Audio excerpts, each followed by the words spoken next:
A lot of people will watch this and be like, well, what the hell? Like, I was told seed oils are more or less foundationally responsible for our obesity epidemic and our health crisis in America and the rest of the world. What the hell's going on? This is not seed oils. What is it? Guys, this is my big soapbox from now until I don't know when, bro, until everyone, for the most part, people change their minds. We already know what's bad for us. It is not a mystery. It has not been a mystery since the 1970s. It's the junk food that's doing you in. People are looking for that one killer. Bro, it's that family-sized bag of Doritos you bought for yourself for the 4th time this week. That's the killer, folks. It's not some kind of grand plot or conspiracy. There's the elephant in the room, and it's a big-ass elephant because he's been eating too much junk food just like you, pimp. Hey folks, Dr. Mike here for RP Strength, and seed oils are good for you. That's right. And we should be feeding them to babies. No, Scott, I can do better. Expecting mothers. She's like in one of those cryo vats and you see all kinds of tubes in her shit and like her growing belly pooch baby container. And the scientists are like, we've re-engineered a human to make it made mostly of seed oils. Nah, that doesn't. Right, Scott? Why all evil scientists Germanic? I mean, yeah. Yeah, we know. Right. Anyway, what a crazy way to start a video. All dumb jokes aside, what the hell am I talking about with seed oils? I thought they were bad for you. Deep dive. 3, 2, 1. Depth. First, what are seed oils? Seed oils are vegetable oils extracted from the seeds of plants. Okay, that wasn't so fun. Lots of common examples, including soybean oil, canola oil, which is one of my favorite. Canola oil is made from a thing called rapeseed. That's actually a thing. It's quite strange to say. Sunflower oil, corn oil, cottonseed oil, grapeseed oil, which is a common oil to dilute steroids into before you inject them. No joke. And seed oils are typically rich in polyunsaturated fatty acids, PUFAs as they are known, particularly omega-6 fatty acids. There are omega-6s, there are omega-3s. In modern societies, omega-6s tend to be way too high and omega-3s not high enough. You need way more omega-6s than 3s, but if it's supposed to be a ratio of like 4-to-1, but it's really like 20-to-1, not ideal things can happen. So seed oils do have a lot of omega-6s. We'll talk about later how that's maybe not ideal, but they are very commonly used because they are affordable. They're very cheap to make, which is great. Makes food affordable for lots of people. They have a very long shelf life, which is awesome because then you don't get poisoned at the store. And they have very high smoke points, which means that you can cook foods in them without the oil blowing up on you, which is really important in a variety of industries we'll talk about in just a bit. And so what are folks concerned with when they talk about seed oils? I'm going to go through a bunch of different things to really try to completely envelop this topic as much as possible. And we're going to do a really cool thing. We're going to steelman the position of the anti-seed oil side, and they have some damn good points. But then we are going to red team the position to see like, well, how far do these points really go? And after we steelman and red team a whole bunch, we're going to get to some truth somewhere in the middle that probably says that, seed oils can have their place in an overall healthy, balanced diet as long as you don't do anything stupid, which after this lecture will be quite obvious for you. Did I say lecture? I think I'm still a professor, Scott. What the hell's wrong with me? Not anymore. Disgraced professor. Disgraced by the academy. Shunned. Shunned is a good one. I'm actually not allowed to step foot on a college campus anymore by my own choice. Yes. Once you become corporate, why would you settle for college? What do I have to learn? I already know everything. What? All right. A lot of folks are concerned with the first category of general intake and disease risk. The steelman of this is compelling. A lot of omega-6s in excessive amounts tend to be pro-inflammatory. And chronic systemic inflammation has been linked in correlational analyses and some decent causative inference as well, probably causes some of this stuff. Diseases like cancer, cardiovascular disease, metabolic syndrome. Now remember, cardiovascular disease is like 10 diseases, all of which kill. That includes stroke and heart attack in there. And metabolic syndrome includes obesity, diabetes, and all of cardiovascular disease, more or less. And so these are like not just 3 diseases. Cancer also includes all cancers. And so this is kind of a big deal. And that's no good. That's no good.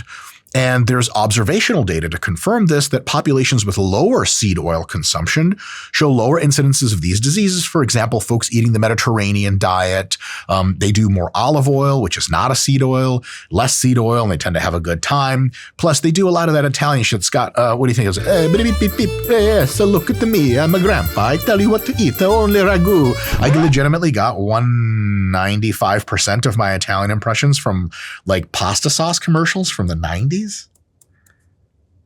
Does anyone get any other Italian impressions other than like going to Italy, Scott? Olive Garden commercials when you're near your family. Okay, yeah. Oh, what? You've got a problem with a family? That commercial never saw the light of day. Confrontational grandpa.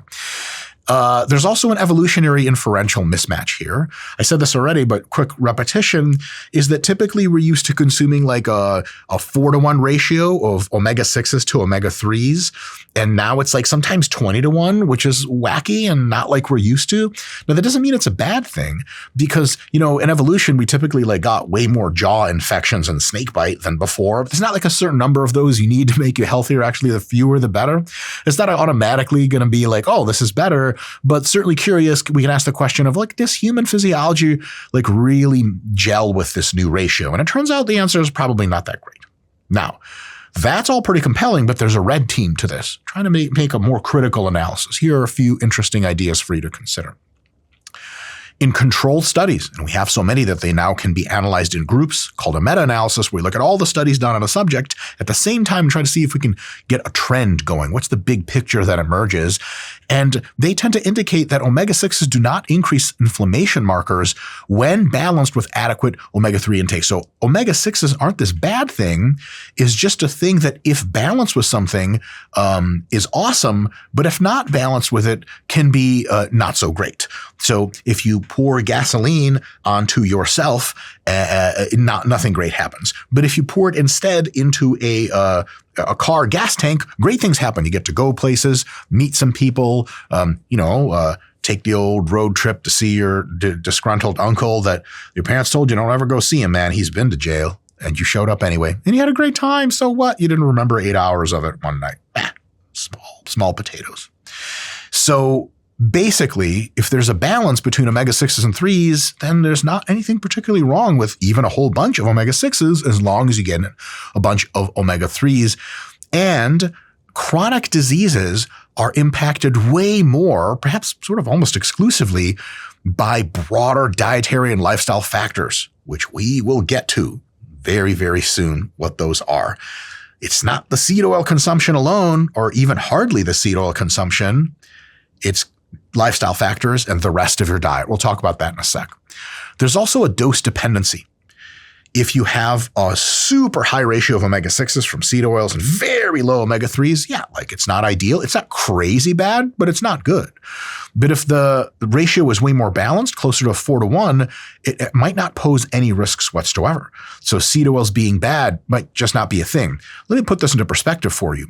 Something like cigarette smoking and alcohol has no counterbalance like that. Like as soon as you go over like 2 to 3 drinks on average per night, it's like 2 to 3 drinks is not good for your health. 4 to 5 is worse and all the way up. And it's not like, okay, well, what if I have 2 to 3 drinks, but like I scream at myself in the mirror at night for an hour? Does that balance it? Like, no, there's no balancing. There's not like, oh, I smoked a bunch of ciggies today, so I'm going to go on a run and that's going to balance it out. Like, nah, the cigs are just independently bad for you. Whereas if you raise your intake of omega-3s, there's a big balancing effect. And it turns out like, oh, okay, seed oils aren't really the problem, at least in this particular context. It's just an imbalancing problem. And of course, the whole Mediterranean peoples live longer thing is a correlation versus causation thing. I mean, a lot of times when we say, look, we're eating all these seed oils and we're dying in America because we're so fat, but it might not be the seed oils themselves. It's just processed food consumption, which really is junk food consumption, and sedentary lifestyles. And when you co-vary for those, seed oils aren't the great killer anymore. They're hardly even in the top 10 for what's doing us in. And if you balance out your omega-6s, they might not be in the top anything. Big, big context. However, there is another concern, very independent concern and a very real concern of cooking processes and reheating. So the steel man of this is that there's an oxidation risk because when oils are heated and reheated, they tend to oxidize. And the byproducts they make can include aldehydes, can include trans fats. And these are like toxic, carcinogenic. Aldehydes are mutagenic, which on the one hand sucks because then you could like wake up the next day with like a little teeny arm and a big arm. Scott, you know, like, but the big arm's like kind of useless because it's too big, but the little arm just gross. And then there's like a 0.00000 all the way to infinity 1% chance you could have a whole bunch of refried seed oils and wake up like, I don't know, like Spider-Man or some shit like that. Scott, if you had to wake up with like one mutation that like gave you that just magical shit, what would it be? How do I say this in polite company? Well, you're not in polite company. Jackhammer. Jackhammer. It sounds dangerous for the woman. Well, in your case, the Chelsea Underground S&M Club bear men. Anyway, what were we saying? So heating and reheating oils, especially oils that have high smoke points, they don't just blow up and are actually very good at being heated and reheated over and over and over, is just not ideal. And the more you do that to them, the more kind of not such great stuff happens. And the oxidation goes up, the trans fats go up, you get the lipid peroxides and all these things that are just absolutely not ideal. And studies show links, pretty conclusive ones, between frequent consumption of deep fried foods, often using seed oils, and cardiovascular disease. And this is a real thing, but there is a way to red team it. The context is big here. Oxidation primarily occurs at high temperatures and in prolonged heating. So if you use seed oils for moderate heat cooking or just to sprinkle into your food, it minimizes these risks. For example, canola oil, especially high quality canola oil, tends to be incredibly awesome PUFA profile, very, very many awesome health effects about it, proven in clinical research to make your blood fats HDL LDL ratio better than most other oils and ranks right up there with olive oil. And if you like drizzle it over your rice or whatever, or you use it in normal heating situations, you don't have a reheat deep fryer at home, then actually like it's really good for your health. So if you say, no, it's a seed oil, get out of my face, it turns out like, that's actually totally fine. You know, it's totally fine.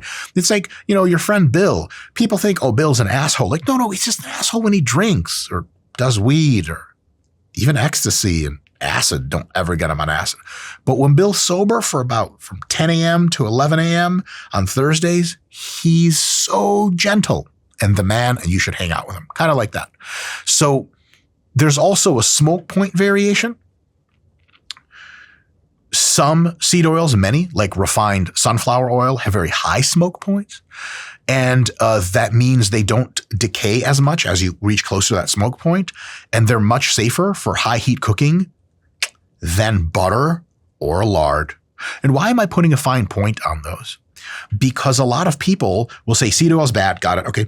Replace with what our ancestors used to eat, whole food diets where we have healthy teeth and jaws and we can stand up straight. And we'll just stand up straight and just look them in the eye. I say, that's my awful Jordan Peterson impression. Jordan, you're the man. I'm just shit. And so they'll say we need to replace them with butter and lard. But it turns out that there are many seed oils that even in reheat cooking just are better for your health than butter and lard. And this is a big point, fellas. It's the junk food that's doing you in. It's the deep frying and the refrying and the 800 calories per what used to be a chicken breast, but is now just tenderly breaded with crispy, juicy. Scott, do you with breaded chicken breasts Oh, dude, they're my favorite. They're so good, right? Yeah, they can add like a little flavor, but not too much bad on the macros. Just a little something. A little Salt Bay never hurt anybody. Yeah. And that's dope. But you know what I'm saying? Most commercial kitchens, when they get the breading, they're putting everything into it. And that chicken breast comes out with 80 grams of fat and 120 grams of carbs and 20 grams of protein. You're like, how the hell did that happen? Yeah, they deep fry it. That's really the problem, folks. The deep fried foods are not good for you. Now, in moderation, occasionally here and there with your friends on a weekend, you feel me? You go to the local diner, you order everything deep fried, you're golden. But like some people eat the shit daily, bro, and all the time. And that is no good. And it's cool because commercial kitchens have caught on to this. So a lot of them have industrial standards where they actually use antioxidant additives to minimize harmful byproducts, even when they're refrying your food. That's not something I would like bet my life on, but like this is the thing that can improve. So it's not categorically off the table, but yeah, the take home point is like, don't throw the seed oil babies out with the deep frying bath water. Did I just accidentally imagine babies in a deep fryer, Scott?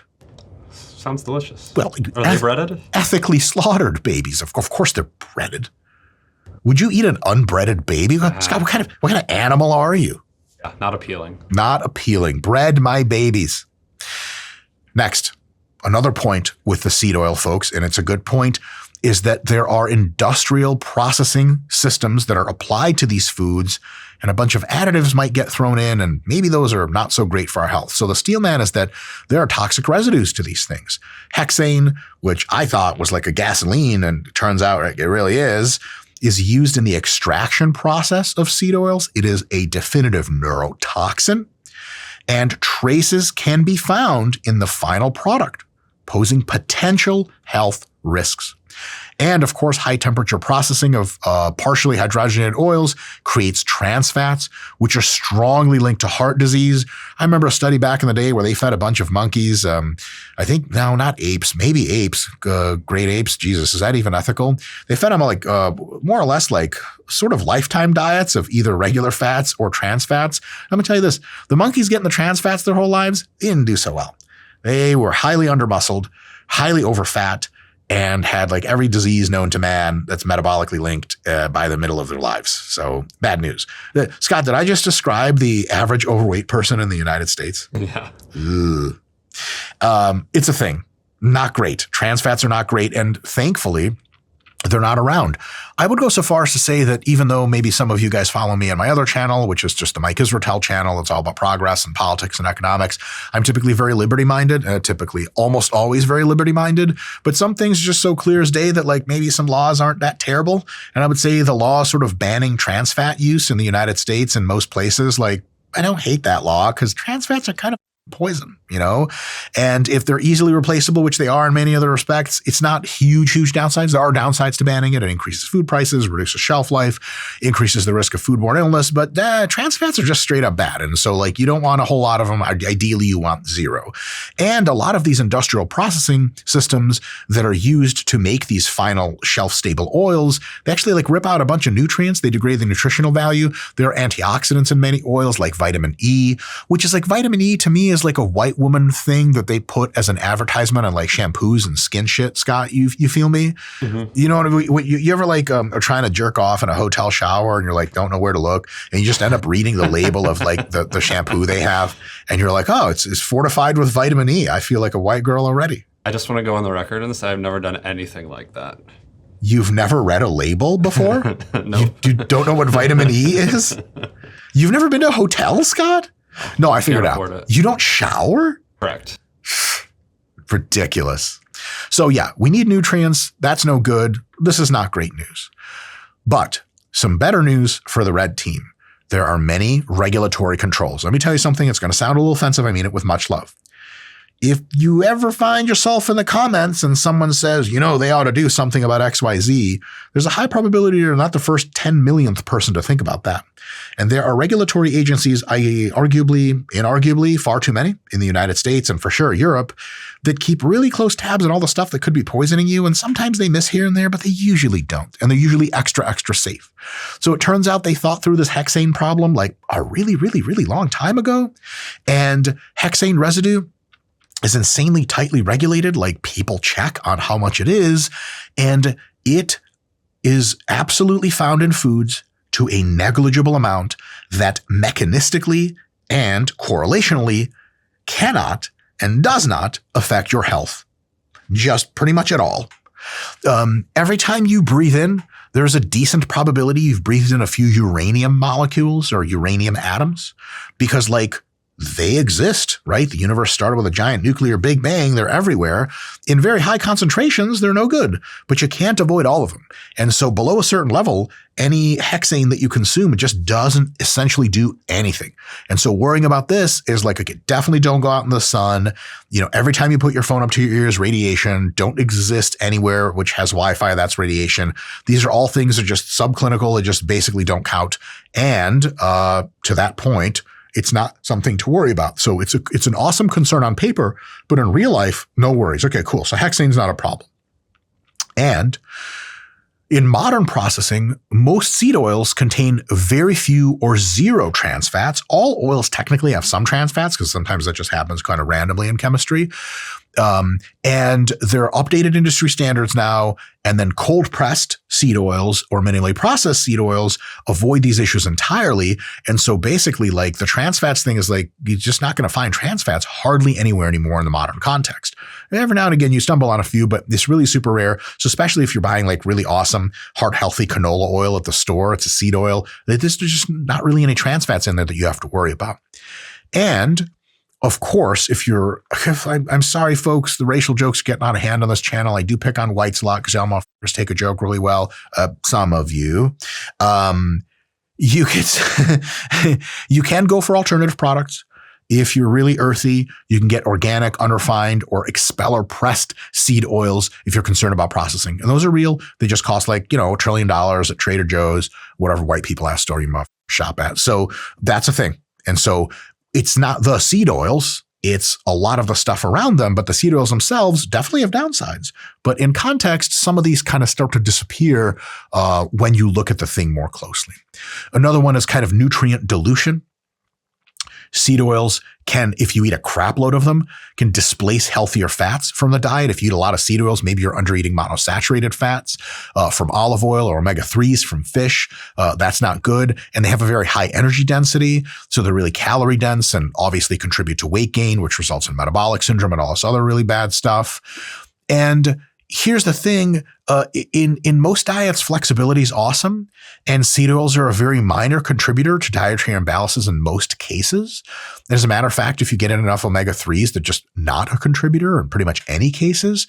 And the big issue with overeating and displacement, to me, the displacement thing is kind of funny because it assumes that people who eat a crap load of fried foods track their macros. Scott, can you imagine someone going to the diner and having that, French fries with chicken tenders where they came out of the same fryer at the same time. Mm-hmm. They just put them on your plate and they're counting their macros and shit. They're well, I've had quite a bit of a linoleic acid today. Better not eat my olive oil infused garden kale salad later.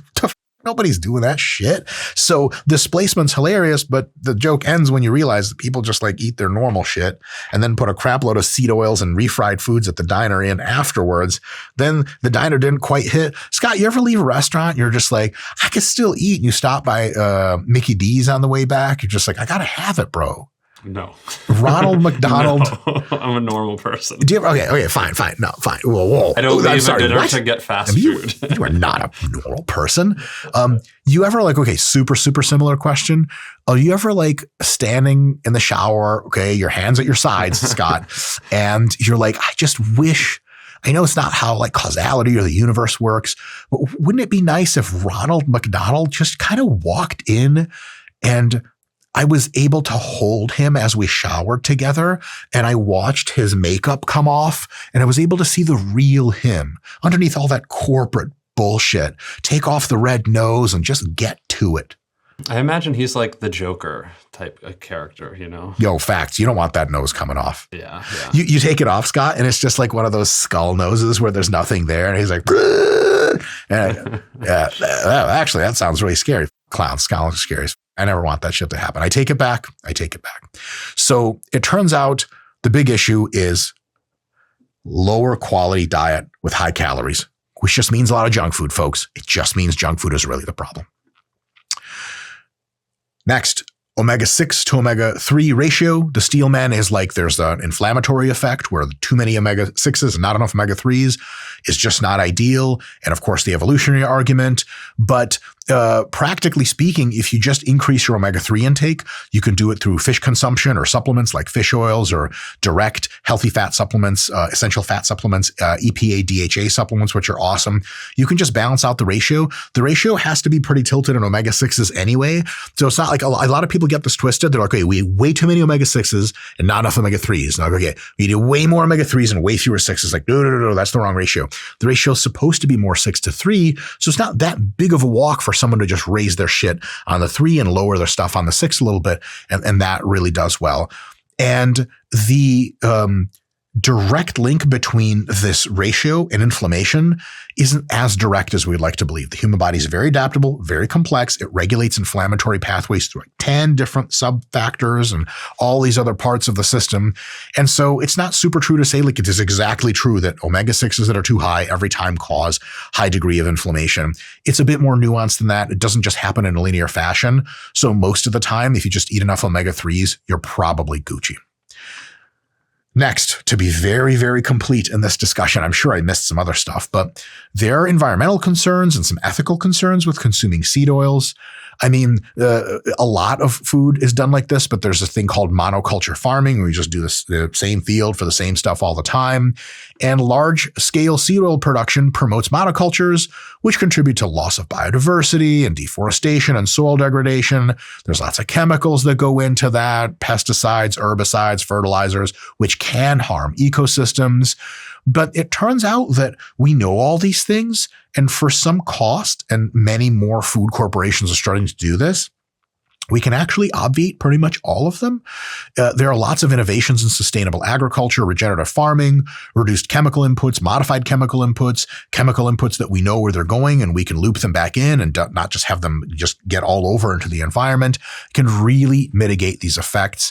And some crops for seed oils are better than others in these. More sustainably grown seed oil crops like sunflower and canola oils, where they come from, their seeds, they reduce the environmental burden substantially. So there's a way to eat seed oils to reduce the environmental burden. And, environmental burden happens with everything. It's our duty as advanced civilized humans to make sure that we keep the environment clean and friendly and awesome. But we just have to get better at the science of farming instead of just being like, you can't farm anymore, because that's nonsense. Billions would starve. That's kind of dead on arrival. There are some folks that say that there's an endocrine disruption problem. You might have heard this before. Seed oils may and do in fact contain trace amounts of phytoestrogens, plant versions of molecules that look a whole lot like estrogen and function like that. They sort of mimic estrogen, and they might potentially disrupt endocrine function. Now, the red team to this is actually quite kind of easy. The levels of phytoestrogens in these compounds are extremely low, and there's just no credible evidence that links their consumption to significant endocrine disruption. On mechanistic grounds, it would be really curious.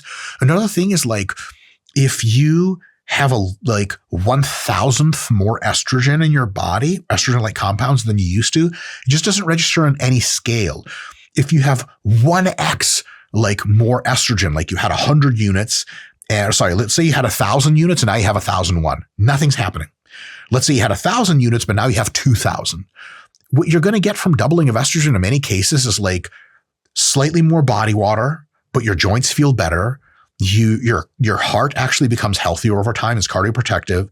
It's neuroprotective, so it's actually better for your nervous system and your brain and long-term IQ. You get a better fluid intelligence for communication, so you can articulate your words better. You can do better facial expression matching and all this other kind of female stuff. And also, estrogen is one hell of a strength drug, fellas. Real talk. Like powerlifters, when they need to bulk and they need to get strong, they don't want to zap their estrogen. Everyone knows that's a bad idea in the sport. You got to take steroids that convert to estrogen a ton.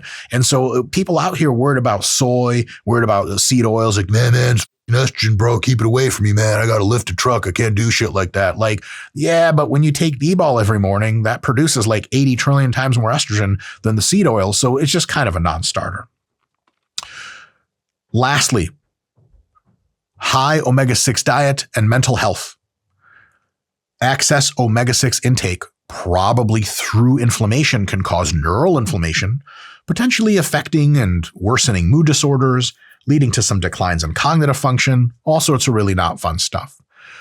But mental health issues are multifactorial, and there are many ways to reduce the inflammatory nature of the diet. And especially if you take in enough omega-3s, you just kind of kibosh that one right away. So it's really not a problem.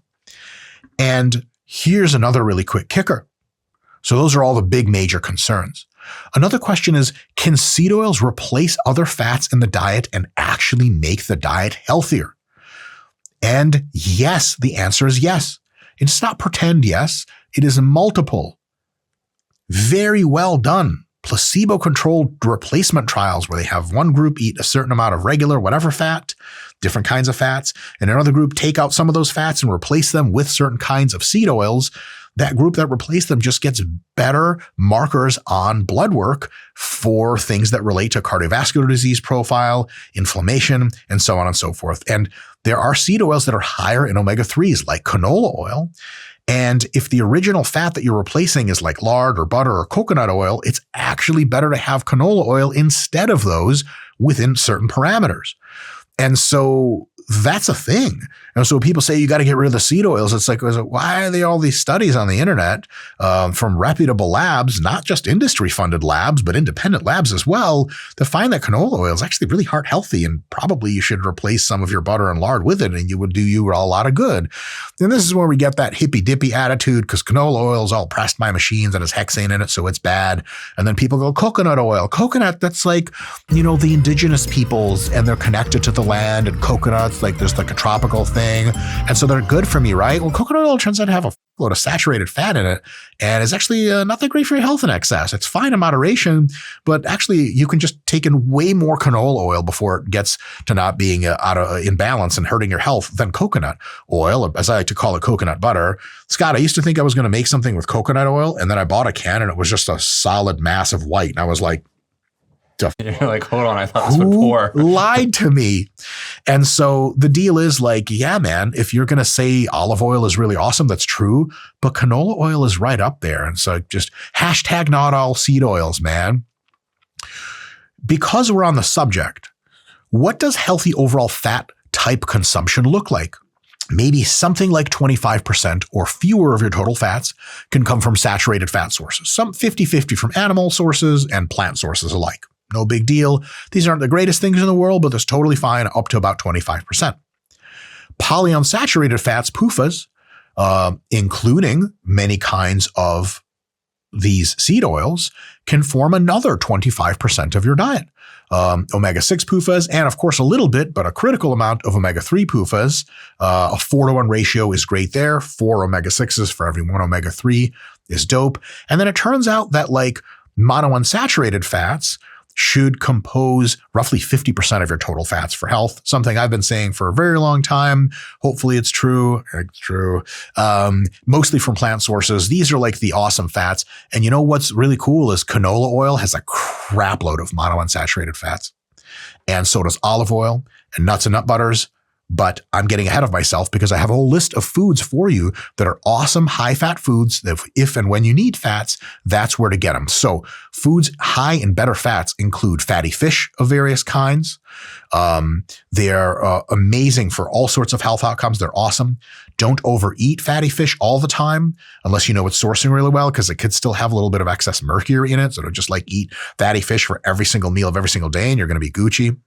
Nuts and seeds, including almonds, walnuts, macadamia nuts, chia seeds, flax seeds, and all the butters that are made from them. Do not buy, what's that called? Geez, walnut butter is actually really good.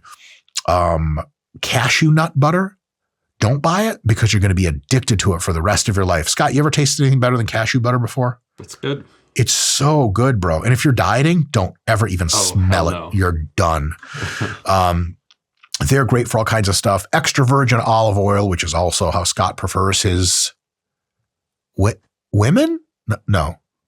I identify as extra virgin. Friends. You can identify as a virgin. Born again virgin's a thing, And honestly, as ridiculous as it sounds, if we're being cynical, it's a real thing you can do. I guess that's just like newly celibate, being involuntarily celibate my whole life. I was just, I was born into it. Yo, Scott, I think I'm like the bane of born again virginity. Because like when some born again virgin's like, yeah, I just don't have sex anymore because it's like meaningless and it degrades me. I'm like, you merely adopted virginity. I was born in it, bathed in it. I don't have anybody to have sex with me. Where am I? Yes. Avocados and avocado oil. White women win again. You can basically drown yourself in that shit. Tons of monounsaturated fats. Flaxseed oil is great. It's actually a great plant source of omega-3s. Grass-fed dairy can be really, really good. Has a moderate amount of saturated fat plus a lot of monounsaturated fats. Grass-fed butter. If you're extra Caucasian, ghee. Scott, you ever seen someone not just pale white pride themselves on eating ghee? Yeah, I went to a guy's house and he was searing his steaks in ghee because it was at the highest smoke point and it was the best sear for a steak. Let me guess. He was white. Yeah, and cooking on a Blackstone. Oh my God. all the stereotypes. Every single stereotypes. Yes, he was wearing Birkenstocks before anybody asks. Okay. So they're great. Grass-fed dairy is actually great. Grain-fed dairy is fine, but grass-fed dairy gets really just much more high-quality fat. So it's really great. Actually, full-fat dairy, believe it or not, and massive explorations of the data is really, really healthy for you. So if you see someone drinking like whole cream milk and it's grass-fed, like as long as they're not overweight and they're physically active, that's actually really good. Whereas, if someone's not overweight and physically active, and you see them down like a bottle of vodka, you're like, it's bad for you. And, it definitely is. Free range eggs. Turns out when animals move around, they become healthier, strange. And then you become healthier when you eat them. They have actually some omega-3 enhanced options if you're really rich and profoundly white. God, Scott, this is like a list of white people shit. This gets worse.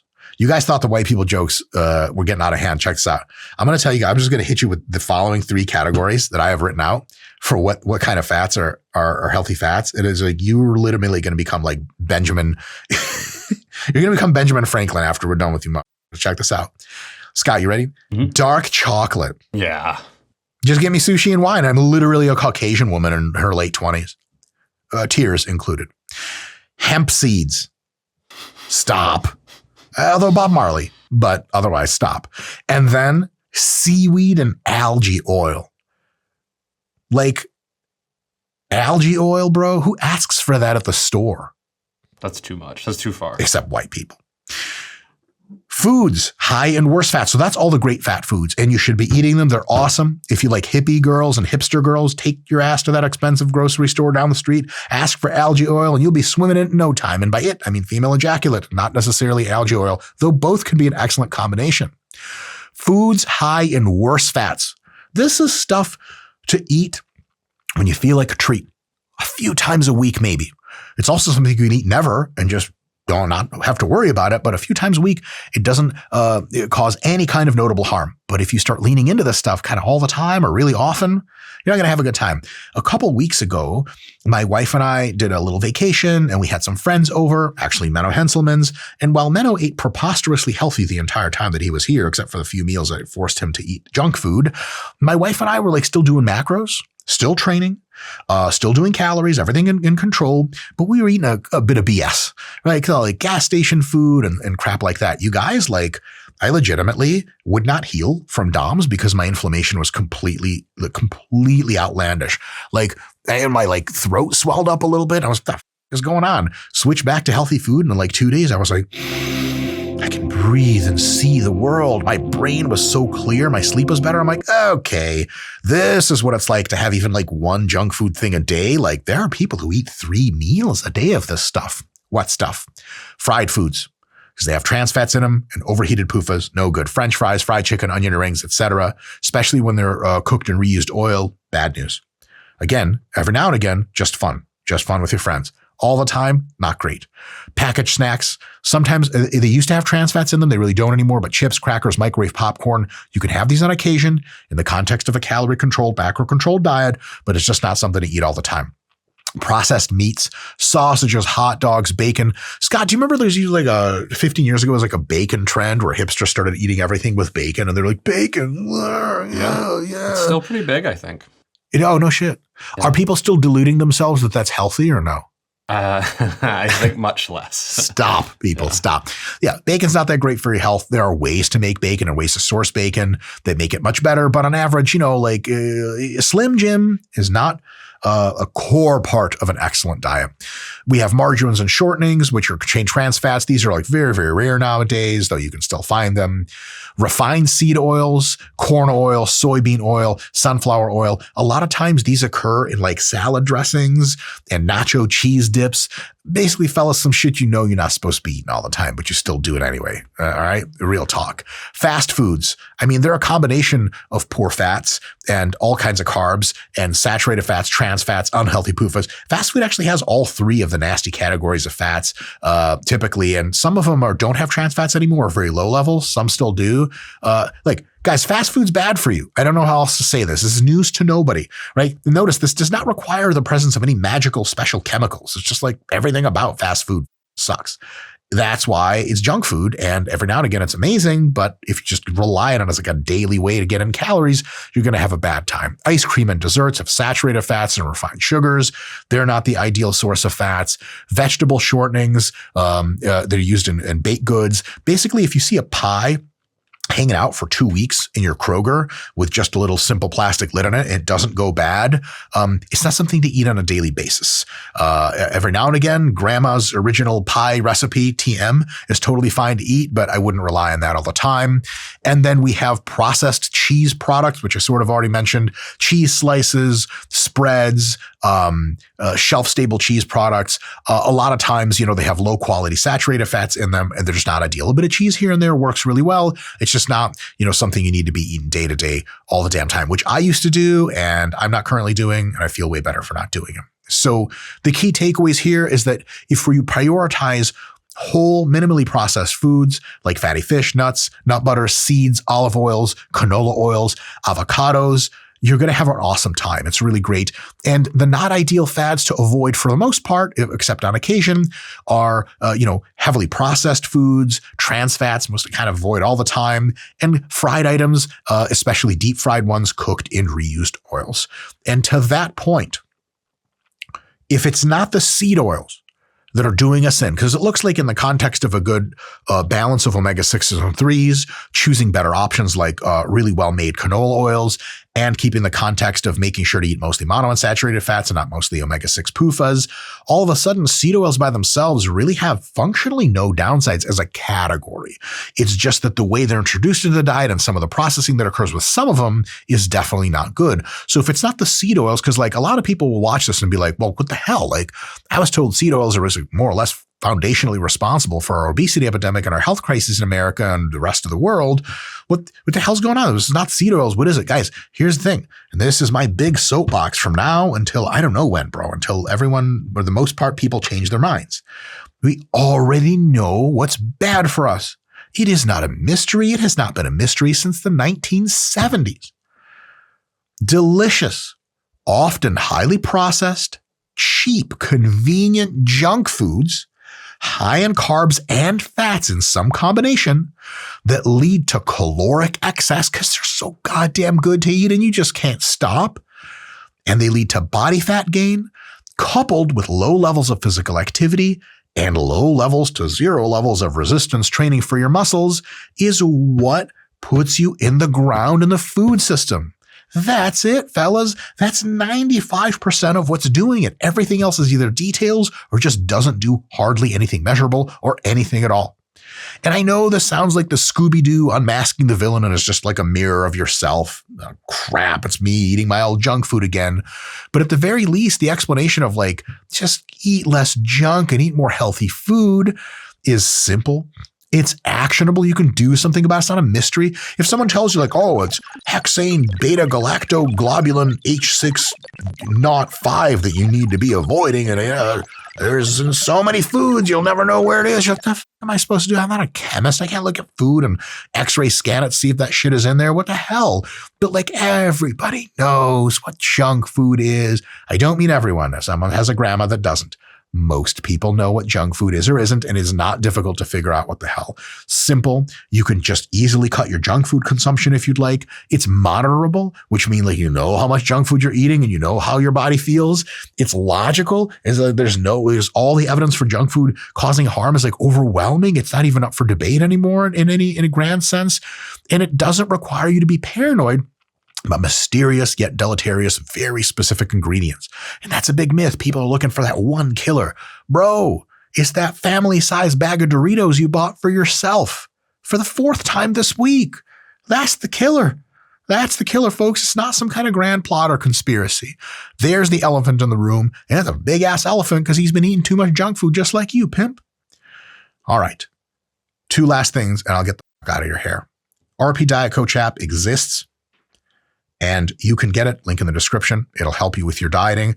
It doesn't pick the foods for you because we leave that part to you. So pick the right foods with video information such as this. The RP Hypertrophy app, if you're not bored to tears and still want to get jacked, then you can get that. And it's awesome. Link in the description as well. Makes all the programs for you. And we don't usually do this because for the most part on non-technical audiences in non-technical talks like this, citations get lost in the wind. I just don't bother with them. We have included a crap load of further reading citations so you can look through the studies yourself, look through the meta-analyses and figure out like, oh yeah, seed oils are not actually fundamentally bad for your health. It's just how we apply them that's bad. So those will be linked in the description. And I'm going to go drink a giant container of seed oils and cry to myself in the shower, awaiting for Ronald McDonald's arrival. See you guys next time.